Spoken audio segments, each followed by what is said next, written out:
Hey guys, what's going on? It's T-Carp. You guys have seen my Appalachian Trail adventure to where we went from Newfound Gap to Icewater Spring Shelter, all that stuff. But let me show you what I brought to on that. So I'm going to unpack my gear and show you guys. So first we're going to start at the top and go through and just kind of hang out with me. On my top level, starting off with my bag, this is a Pathfinder Scout bag. This bag runs about $150. It's about 35-40 liters total for this trip. And let me show you this. It was I did have it packed out with a wool blanket. For this trip, this is packed out to the max. So this is I could fit a little bit more on the top, but for all intents and purposes, this thing was packed out. So this is kind of its full load. This backpack is not necessarily made for overnighting and AT backpacking. This is Scouts, maybe a night in the woods, like necessarily maybe like a hunting trip, all that. But specifically what I did, it's not necessarily made for that, but it did the job. So let me say that it's very, very simple pack. You've got a you got just a few pouches. You've got your front pouch, two side pouches, top pouch here, and then your main pouch here. That's it. It is extremely simplistic. It's more or less like a like I said, it's a bushcraft hunting style pack. It's double stitched, it's thick, it's heavy. It is not your quote unquote backpacker's, super lightweight thing. So I want to make that very, very clear. But it did a really good job. So what I carried at the top was, you gotta have your essentials, you gotta have your butt wipes. I had my had some elk sticks, some food. Also carried a Sawyer squeeze system, which was very, very important. Water on the trail is super, super important. A Sawyer squeeze is what a lot of the AT guys carried, just because it's just super easy. You fill up your bag, you fill up this bag with water. You fill up this bag with water, you get it, you squeeze it into this, and it drips out and it comes into your water bottle, which the water bottle I took was the Pathfinder stainless steel bottle. If I had to, I could boil water in this. That's why I like it. A lot of guys will carry the Nalgene stuff, which is just fine, but I want to make it clear that this is I have a bushcraft style mentality to where I want, if it all goes bad, I want to be able to kind of get out and do what I need to do with these things right here, with metal, with those things. So that's why I'm going with a little bit heavier style. Now my pack was 25-30 pounds. My buddy Ron's pack was about probably 15 to 20, maybe 25 pounds. So again, it's what can you carry? What can you carry efficiently without hurting your knees? Just all that stuff. So, but that was the water system that I had, was the Sawyer squeeze, and I really like it. I'm probably going to upgrade to a Grail system. That's what I saw that work, and I like that a little bit better. So, but that's what I used for water. That's at the top of my pack, so I'm going to pump that. So let's get into this. So this system is, again, you just shove it down. I've got my clothing that I had some base layers to sleep in and to hike in the second day. So it got pretty cold. So you have always have your kind of your base layers. I took my my First Light Compadre, which was great at night. When you're done hiking and you finally cool off, you want kind of a fluffy down, or a puffy, like one of these puffy jackets from First Light. A lot of people had the REI ones. This worked phenomenal. Also a great pillow. It weighs like 1 pound. A great little jacket to bring with you. This ain't cheap, but it keeps you really, really warm. It did an amazing job in the evening. So that was the first light in compadre. I'm a huge fan. Second thing is I had some knives I brought with me, probably added to the weight, but I had one of my favorite new knives is the Trekker model from Pathfinder Knife Shop. Love this thing. If you're a Dave Canterbury fan, this is designed off of his $5 butcher knife.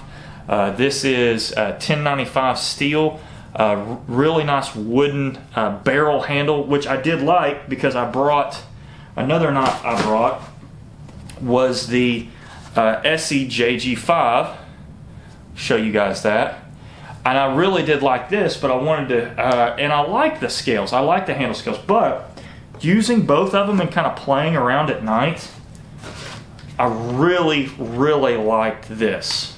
I really like that barrel handle more, and that kind of that broomstick more than I did this. More than I did like these micarta scales. But again, I brought these two. These were I had a lot of fun with them. Didn't get to get it on film, but these two are some of my favorite knives, and both did just fine on the trail. Probably next time, I'm not going to bring two knives. I'll bring one just to save weight. So we had that. The biggest, another great thing that I kept was, and I feel like did really well, and is kind of, you don't really think about it until you're in there, is spoons. Fork, spoon, knife. I use the plastic ones. You want them super long because what you're eating on the trail is things like this. Is things like you boil water, you put it in there, and you kind of eat out of the bag. This is the Peak Refuel. I use the Mountain House. I tasted both of them. Mountain House is just fine. It's great. You know, again, I'll show you guys here in a second like how it works, but Mountain House was fine. Peak's just a little bit better. They're both expensive, but definitely worth it. So, but anyway, got spoons. Had some coffee, just your old Folgers. Nothing tastes amazing on the trail. To be honest with you, it's not going to be a great coffee experience, but it works. Again, and now this was, I felt like I did a really good job here. Wrap this up. Need to throw this away. Next on the thing, we've got your gloves, which these are really important because when you're messing around with fire and when you're messing around with your stove system, you want a way to touch and hold like what you're handling without burning your hands. These leather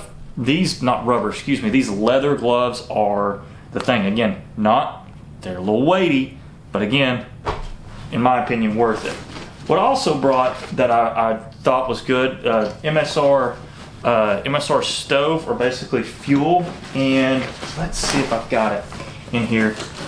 The cook system, which really saved my bacon. So you've got the MSR stove or fuel system. You've got the Pathfinder cut set, which what I use to boil all my water in. I wrap a sock around this, and basically how it works is you have your cup, like I said, to boil water in. I'm gonna set that down.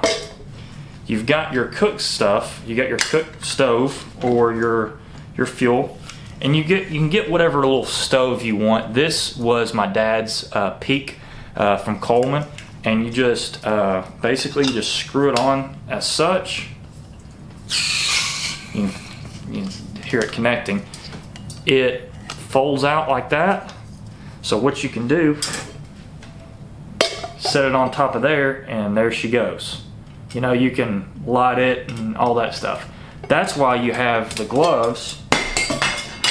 That's why you have the gloves to hold that, or basically hold this, because this, even though it has the things, it still gets hot.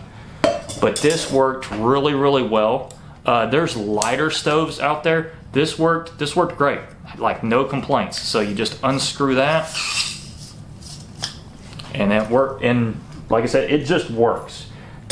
That system worked magnificently. So I really did like that. I'm a big fan. This weighs about 13 ounces. Again, a little heavy, but for hot water and fuel right then and there, this is something like, this is what you need. So I have that. Brought that with me. Had brought also a little military spec poncho just in case it started raining. It didn't rain, thank God. So no big deal there. This was another First Light. This was kind of the this 3/4 zip. This was also really great. This is the Klamath, what they call it.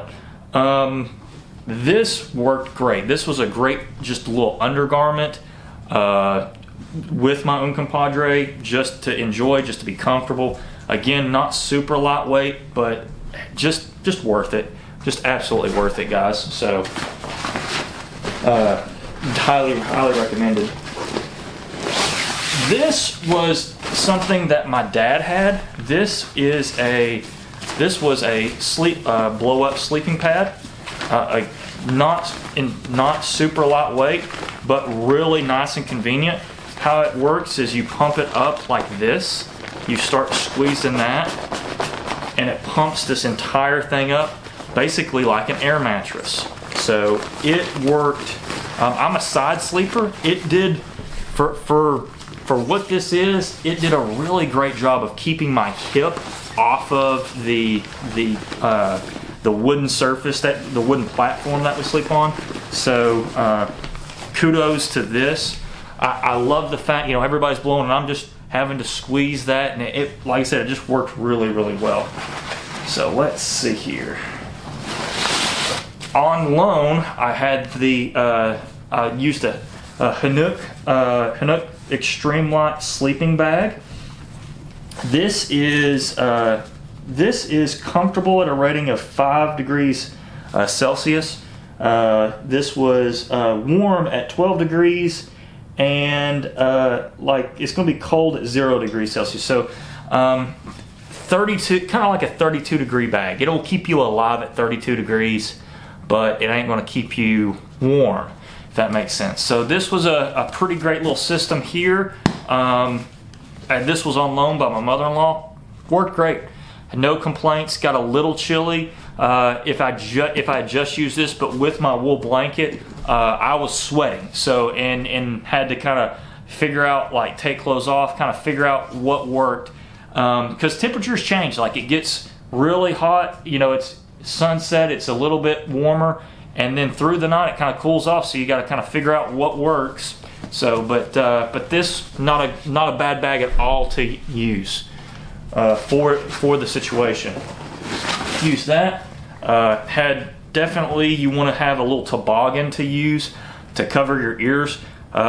If you're losing your hair like I am, or lost it, you want something to cover your ears. This was a small little beanie like this. Great.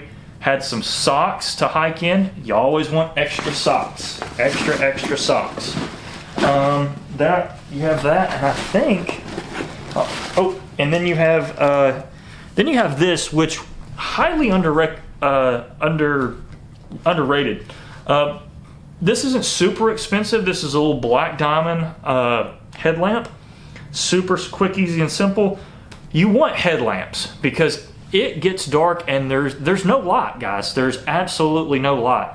So this, to get you around the woods in the dark, is absolutely something you really want to think about. Headlamps are worth it, and extra batteries. So headlamps, extra batteries. Let's see. And that is it for the main compartment. So we've got 2 compartments down. This down. Had some snacks that I brought with me. Some Cliff Bars, just your basic things. In this pouch, I have brought just some filming equipment. Brought my little knife sharpener, which I love. Goes with me if I'm out on the trail, if I'm out anywhere. You bet your butt I've got a knife and a way to touch that knife up. You've got to have extra way of starting fire starters.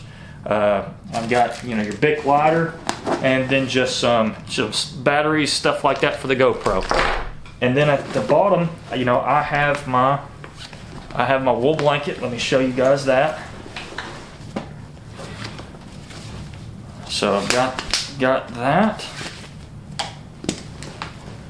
rolled up queen size wool blanket, and guys, that's really it. It's not an amazing amount of things on here, and you start learning what you need and what you don't need. Again, this was absolutely plenty. If not, I probably took too much stuff. So, but guys, this is what I carried with me on the AT. It did really well. What I didn't like about the pack, again, it didn't keep the weight off my shoulders like I needed to. Maybe it was an adjustment, maybe it was the pack, but that was about my only complaint, was it just didn't keep it off my shoulders. Other than that, this pack, like no stitching ripped, nothing like that. It's a rock solid pack. It really, really is. Like I said, on the comfort of it, not the most comfortable. This works, but it's not necessarily made to carry anything over about 25 pounds, in my opinion. So, but again, this is a great pack. Highly recommended if you're doing hunting, stuff like that. If you're anything like this where it's like an overnight, it's just like I said, I had a little bit too much weight on it, but again, had a great time. Again, thank you guys for watching. Thank you guys again for subscribing. This is T-Carp signing out. Y'all be good.